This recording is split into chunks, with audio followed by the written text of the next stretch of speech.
Hi there. Today we will travel back in time over 100 years ago to discuss something remarkable. In the quiet countryside of Oxfordshire, near the old market town of Wantage, lie the faint traces of a once bustling airfield, RAF Camp Wantage.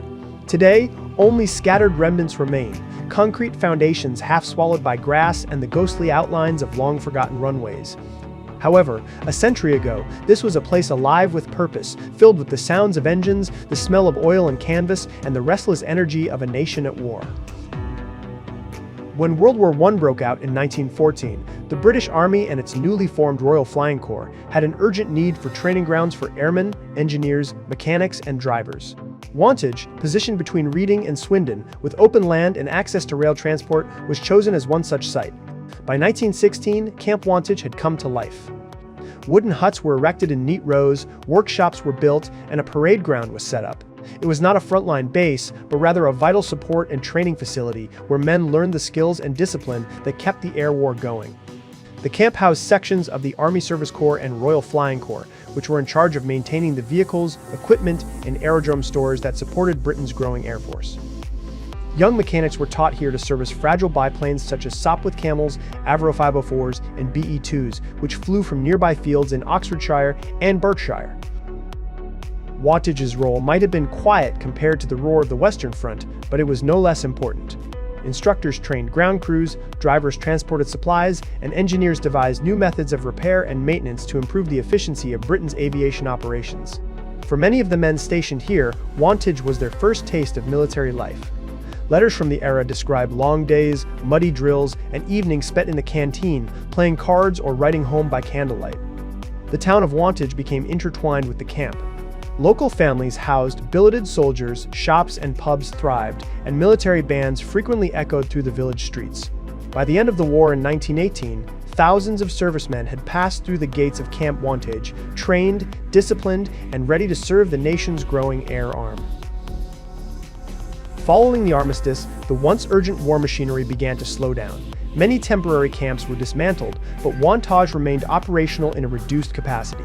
It was repurposed as a Royal Air Force training and logistics facility, commemorating the RAF's inception in 1918. Throughout the 1920s and 1930s, the location saw new uses. Some areas became surplus equipment storage depots, while others were converted into technical training facilities. The camp's existence maintained a stream of military activity in the town, even as much of the war-related structures deteriorated. But beneath the surface, Britain was preparing again. By the late 1930s, as tensions in Europe mounted, the old camp's facilities were re-evaluated for modern defense needs. RAF Wantage served as an auxiliary site for transport and maintenance, supporting newer, larger stations nearby. Many of these early camps had outlived their technological capabilities by the end of World War II. The RAF began to consolidate its resources, and Wantage's military role gradually diminished.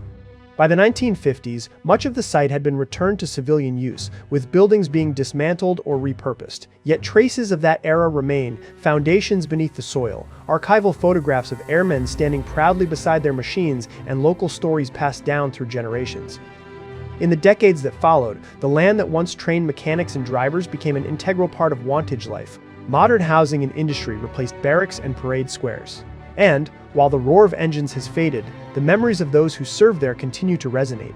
For them, RAF Camp Wantage was more than just a posting. It was a chapter in the great story of Britain's rise to prominence as an air power, as well as a symbol of the quiet, steadfast work done behind the lines of battle. When we talk about World War I, we often think of trenches, mud, and sacrifice on foreign soil. However, history exists in places like Wantage, in the workshops and training fields where ordinary men learned extraordinary skills and laid the groundwork for modern aviation. The story of RAF Camp Wantage reminds us that victory is earned not only in battle, but also through diligent preparation, discipline, and ingenuity. So, as you stand on the gentle slopes of Oxfordshire and feel the wind blow across the fields, you might pause to imagine the hum of engines, the shouts of instructors, and the distant beat of marching boots, echoes of a time when this peaceful land helped shape the skies above. This was the story of RAF Camp Wantage, a forgotten airfield, a vital cog in the great machine of war, and a testament to the enduring spirit of those who served.